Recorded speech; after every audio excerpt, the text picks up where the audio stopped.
चला मने उलगडूया। पुणे शहरात शिवसेनेच्या तिकीट वाटपावरून मोठा असंतोष निर्माण झालाय। शिवसेनेच्या निष्ठावंत कार्यकर्त्यांवर आणि पदाधिकाऱ्यांवर अन्याय होत असून तिकीट वाटप कमर्शियल पद्धतीने होत असल्याचा गंभीर आरोप एकनाथ शिंदे गटातील शिवसेना पदाधिकाऱ्यांनी केलाय। या आरोपांच्या पार्श्वभूमीवर शुक्रवारी सकाळी काही पदाधिकाऱ्यांनी पुण्यात नीलम गोरे यांच्या घराबाहेर जोरदार आंदोलन केलंय। पुणे महापालिका निवडणुकीसाठी युतीतील जागा वाटपावरून शिवसेनेत प्रचंड धुसफूस सुरू आहे।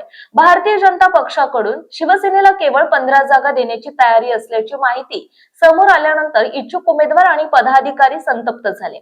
तुम्ही कोणत्या आधारावर 15 जागांवर समाधान मानले असा सवाल आंदोलकांनी नीलम गोरे यांना केला। या आंदोलनानंतर नीलम गोरे यांनी काही प्रमुख पदाधिकाऱ्यांशी चर्चा करून त्यांची समजूत काढली।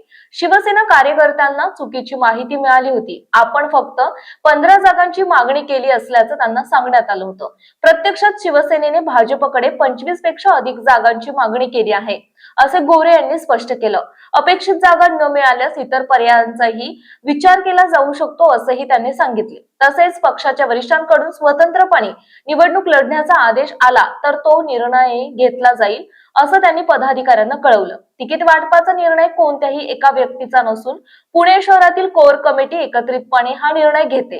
कोर कमिटीतील नेत्यांच्या शिफारशीनुसारच उमेदवारी निश्चित होते असं त्यांनी सांगत कमर्शियल तिकीट वाटपाचे आरोप नीलम गोरे यांनी फेटाळले।